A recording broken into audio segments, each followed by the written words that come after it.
Hello, my name is Leonid, and right now I'm in Lebanon. The locals say that for every Lebanese person, there is a non-resident here, and it's most likely a refugee. While this might not be entirely true, it's not far from the reality. Currently, there are at least 400,000 Palestinian refugees, and approximately 2 million Syrian refugees living in the country. I really want to understand how these people live here, considering that lots of Lebanese people are leaving the country due to the crisis, while the number of refugees is growing rapidly. What is most interesting is that refugees have almost no rights and very few opportunities here. Yet, the refugee settlement here functions almost as an independent state within the state, so we've come here to see how they live.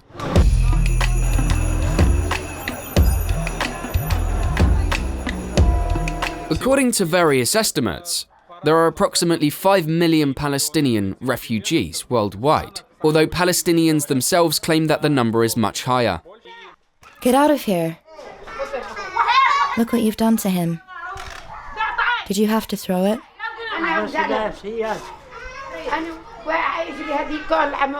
A utility pole fell on my leg and no one took care of me. The officials don't say anything. They're all liars.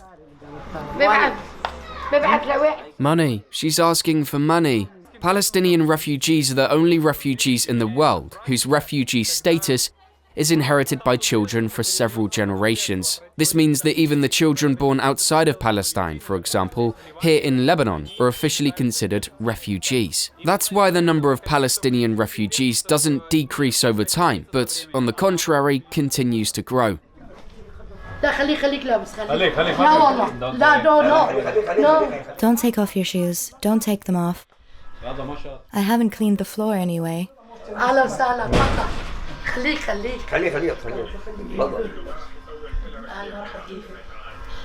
So they have only one room, and the kitchen? Yes, right. 7 people live here. 7 people? So they live here and several children as well, right? It looks like it. 2 boys work at night, so that these people can sleep in shifts. They work at night.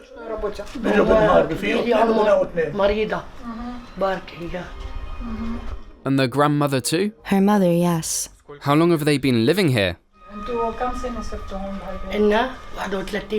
31 years. There are 12 refugee camps located throughout Lebanon, and there are several of them right in the greater Beirut area, which means they're practically in the city. There are 2 main camps for Palestinian refugees here, Sabra and Shatila.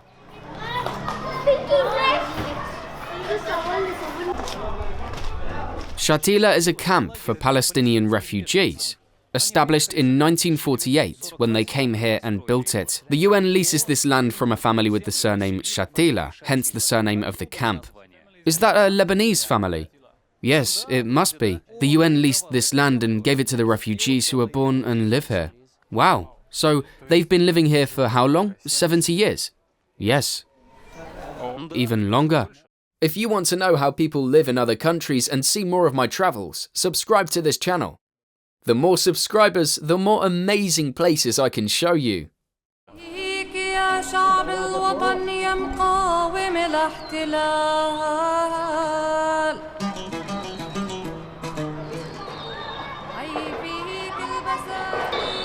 All of this.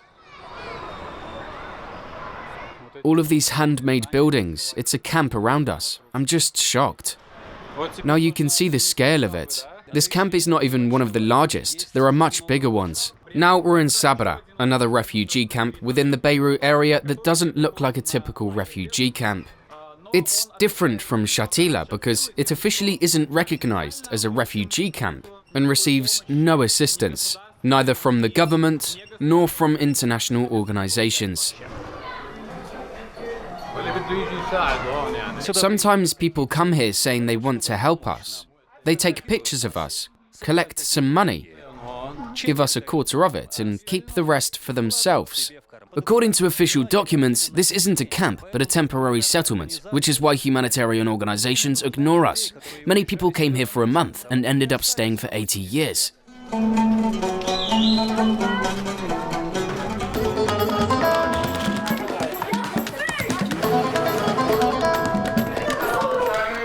Hello? Is anybody home? Peace be with you. Do they want to take an interview? Brother, close the door. Sit down, sit down. If you want to buy a house, you can do it only in the camp, not in this city. You can even buy a house here. Right? Yeah, you can buy a house, but it's illegal. But you could lose it at any moment, yes.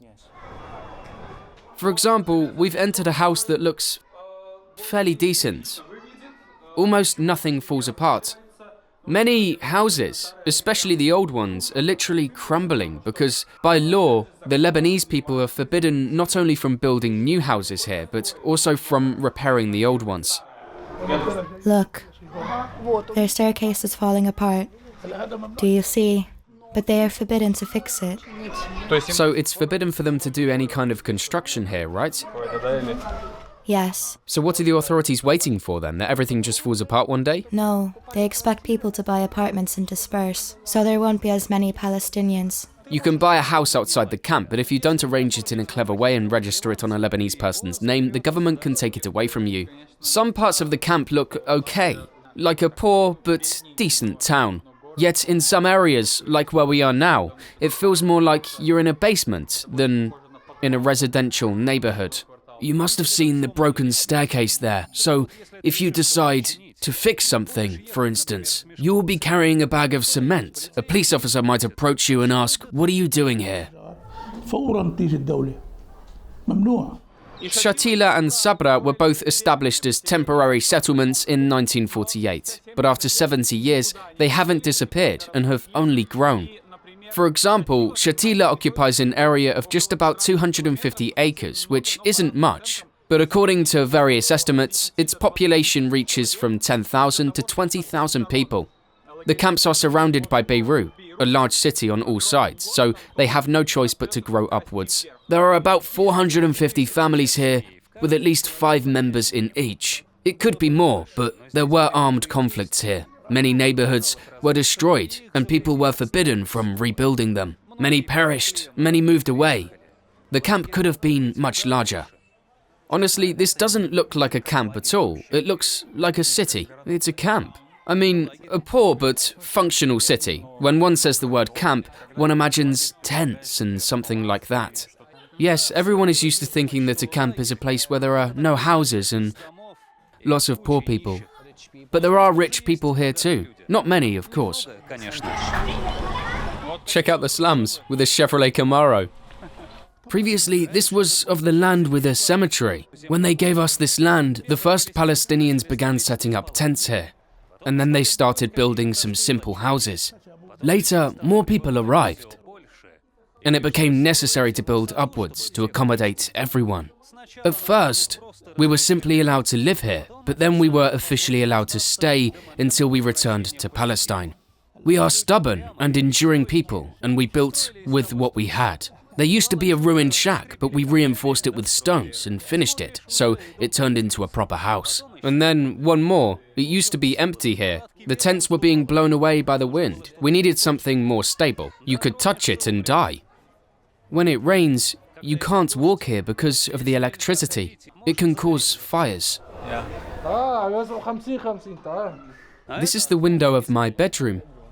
You mentioned you have the internet here, right? Of course, but it's very slow. From above, you can see very clearly that all the rooftops are dirty and covered in trash. I have no idea how the trash ended up on the roofs, other than people simply throwing it out of the windows of the higher buildings. This is just a terrible attitude to one's little house. Why is there garbage everywhere? People just throw it out. Are there any sanitation services? Didn't you see this? Isn't it obvious? But there must be a way to clean it up somehow, or is it impossible here? If you leave the camp, you'll see mountains of garbage they've removed from here.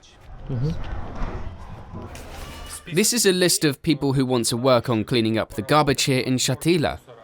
As far as I understand, this is some kind of waiting list. Of course, not all of these people work at the same time. He said they pay $500 monthly for this, which is a substantial amount by the local standards. But he mentioned that this is very temporary work for a couple of months, and then one might not have any work for several years. We have the People's Committee here. We help people with any problems, whether they are related to housing or finances. Some need something fixed, others need medical care, and some owe money to someone. We strive to resolve these issues and take care of maintaining the neighborhood's infrastructure, because humanitarian organizations don't do that. Yes, in there. Do you see it falling apart too? We collect money from local residents to support the neighborhood. We provide lighting, we paint and improve the camp as best as we can. Currently, we collect around 50 cents per person. We gather these peanuts and spend them on infrastructure. We operate with the permission of the Lebanese authorities, but we are funded by the Palestine Liberation Organization, so we carry out functions similar to the government here. The building is falling apart here. The staircase is collapsing. How does the rent work here? Well, the owners, those who built it, can now rent it out to someone else. Because people have moved up, earned some money, and left because living here is... You can see it for yourself. The entrances are minimalist as well. You can see there's nothing here. No railings, no finishing. They simply put the box of the building here and that was it, so they could make it as cheap as possible and rent it out to tenants as quickly as possible. Considering how many decades it has been standing here, it is indeed a sad sight. How much is the rent? It depends on the owner. On average. On average, it's between $20 to $40. For the entire apartment, how many rooms? That big, 2 small rooms. Not that big. He says that this apartment was vacant just a month ago. Nobody lived there, and it was for sale. Now you can see through the window that someone has moved in. And he says it costs 90 million Lebanese pounds, which is approximately $6,000 at the current exchange rate. So an apartment in this area costs $6,000.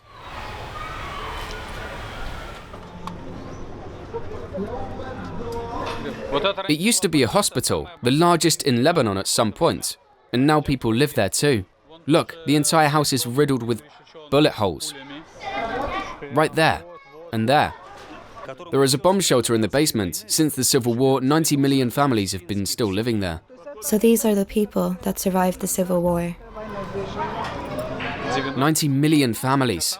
Hassan says that some Palestinians from the older generation keep their keys to their homes in Palestine, which they left back then, thinking they would return soon. So these keys have been kept here for 70 years.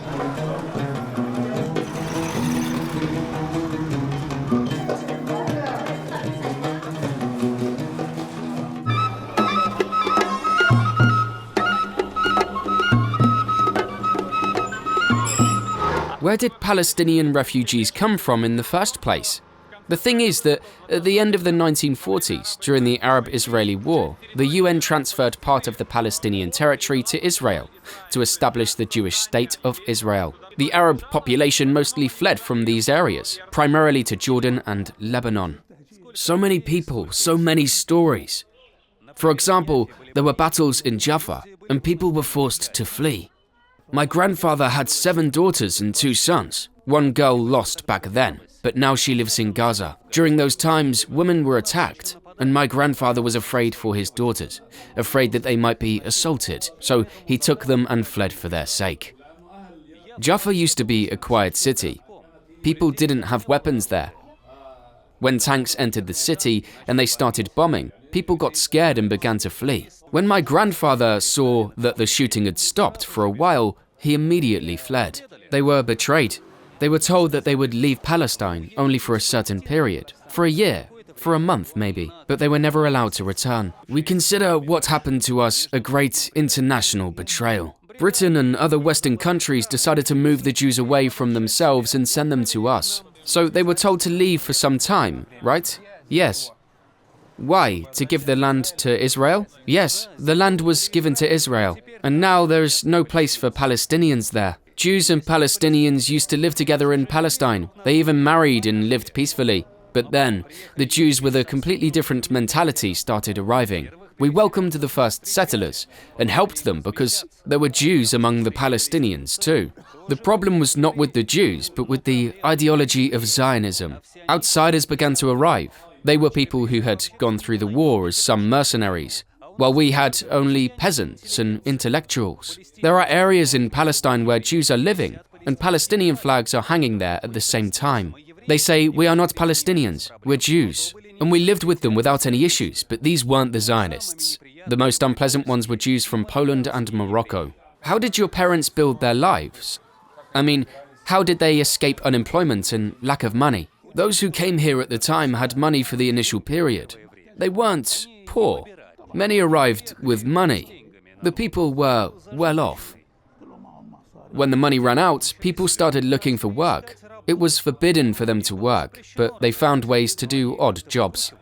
Indeed, their work options were limited. By law, they were prohibited from engaging in 72 types of jobs, and now the list has shrunk.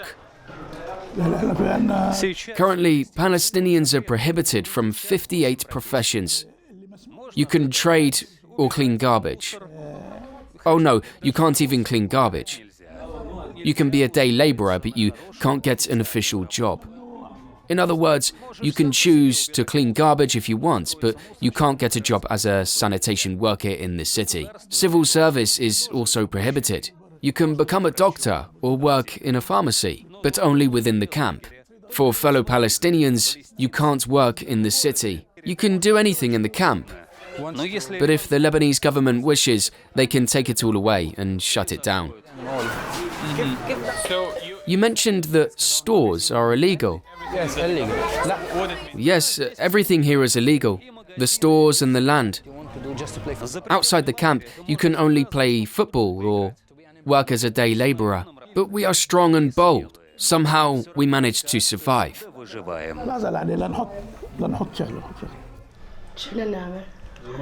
We survive thanks to some humanitarian help. The boys work at night. Fuck you. Fuck you. يلا كله هيك. يلا روح. Too many children are not in school. Yes.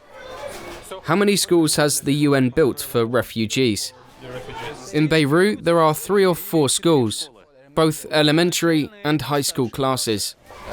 So, is this enough for everyone? Yes, it is enough. This school is for Syrian refugees. They like to be photographed. But most people don't need schools, they need jobs. That's the whole point. Money is everything here. What kind of jobs do people have here? Name the top 5 jobs. They open grocery stores. Is this your store, or do you just work here? Here's a salesman. Look, the price of Fanta has increased tenfold. Sugar has also become 10 times more expensive.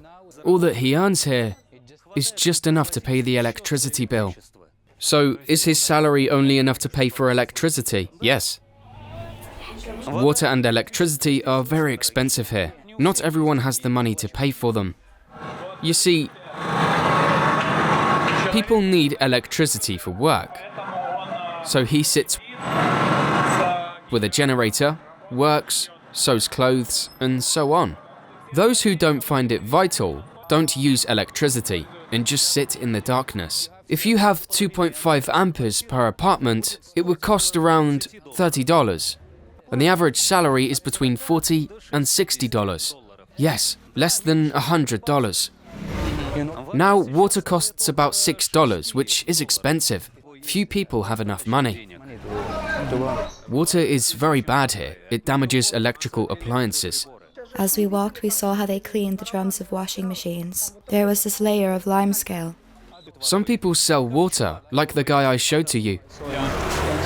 They buy water in the city, put it in jerry cans, and sell it here. How much does a jerry can cost? About 30 cents. Some people engage in trading. They buy and sell things. For example, they collect plastic bottles and sell them at very low prices. Oh, I forgot one more thing. Some people open barbershops. That's my brother, sister, and my mum. I don't understand. They don't allow you to do anything, don't provide normal conditions, but at the same time, they don't send you back home. Like send you back home. They can't send us back home. Palestinians are in a very difficult situation, just like the Syrians. So it's a trap. You could say that. Whoa. That's crazy. Can Palestinians return home to Palestine? Well, they have that right, according to the UN resolution. But formally, there is no such state as Palestine. It has limited recognition. Its government is only partially formed, and its territory is controlled by the Israeli army. So generally, there is nowhere for them to return. The Israelis don't want to see us there. If we had permission to enter, we would ride to Palestine right away, in jeeps, and there would be enough fuel. Do they have no permission at all? No, because one or two questions stop all peace negotiations. These two questions are the status of Jerusalem and the status of return of refugees, because around 10 million people will return at the same time. Right now, according to the official sources, there are about 15 million Palestinians all over the world. I was born here. When did your parents come here? In 1948, I was born here. I got married and I love this camp. One person told me, I know you were born here in Lebanon, so if they tell you to pack your bags and go back to your homeland in Palestine, imagine a family that has been unable to have children for a long time. They wait and finally, a child is born. So my anticipation is like that, even though I was born here in Lebanon. None of the Arab countries, except Jordan, grant Palestinian refugees the right to get citizenship. This decision was made in 1952 by the League of Arab States, seemingly to preserve the Palestinian identity and the right to return to their homeland. Most of us do not want Lebanese citizenship at all. Although Saudi Arabia is trying to promote a passport allocation project in exchange for financial aid to the country. They have been talking about this for several years, but people do not want Lebanese citizenship. They only want a Palestinian passport. If they say tomorrow that we can go back home, we will leave everything here and go. We are guests here, and we want to go home. What kind of future does she want for her children? She wants them to emigrate to Europe. They have no future here. I'm trying to understand what kind of future refugees can have here if they can't get a passport or even a normal job. What should they do? Nothing. They just work. They don't think about the future.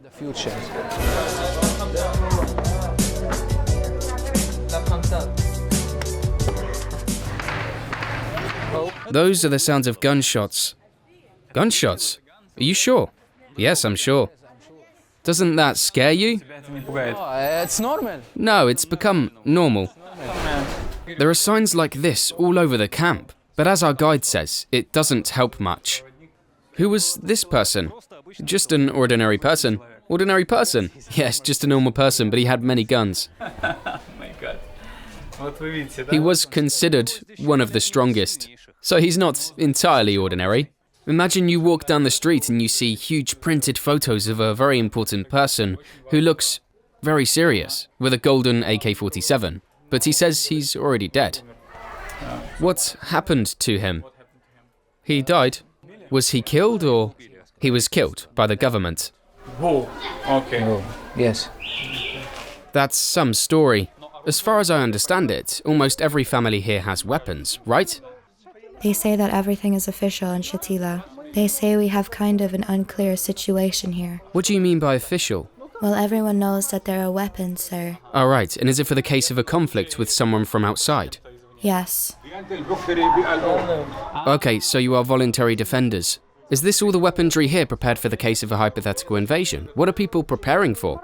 Maronites. Maronites? There's no one else. In fact, they killed more people than anyone else. They killed both Maronites and Palestinians. There are two pro-fascist parties that want to take power and support disorder everywhere now. So, in a way, these parties advocate for the purity of the Lebanese nation. Yes. Lebanon and the Lebanese. For the Maronites. Yes.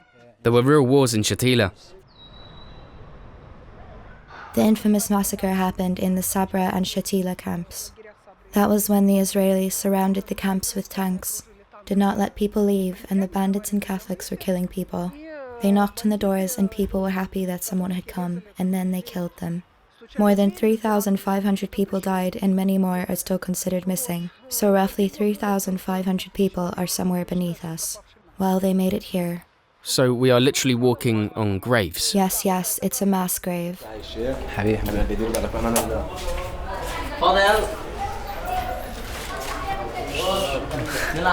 ليو كتاب فلسطين نروق شوي يلا. He wrote Palestina.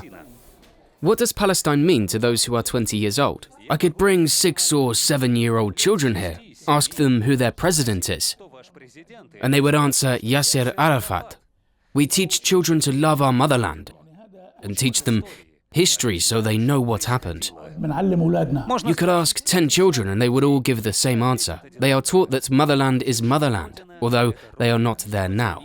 You've never been to Palestine, never seen it. What is Palestine for you? Palestine, I live for it. But you've never been there. But it's my land and I want to go back there. To come to the homeland that you've seen only in textbooks and on TV, won't these people still be guests there? We think they will feel at home. Children hear so much about their homeland, see it in photographs, how people fish in Java or pick up oranges. They are so influenced by this and they dream of seeing it with their own eyes. There was some anniversary 7 years ago, and we all went to the border. There is a mined area there where you can't go. People were standing on the other side, and we shouted back and forth. Then 2 old men walked straight through a minefield. Everyone shouted at them to come back, but they kept going. One of them reached out to the other side of the border, took a handful of soil, and came back. That's real patriotism.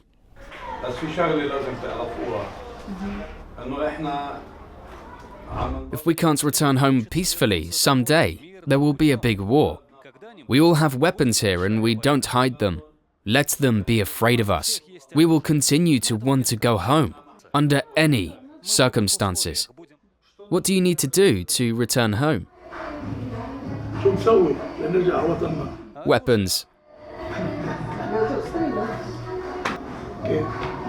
So, that's a very difficult story of refugees living in Lebanon for decades. This story has not made much progress for many years, and it's unclear how it will end or resolve. I guess there is much to think about and discuss here. Please share your comments on this topic, don't forget to give a thumbs up, subscribe and hit the notification bell so you don't miss any new videos. This has been Leonid from Lebanon. Now I'm heading home. See ya.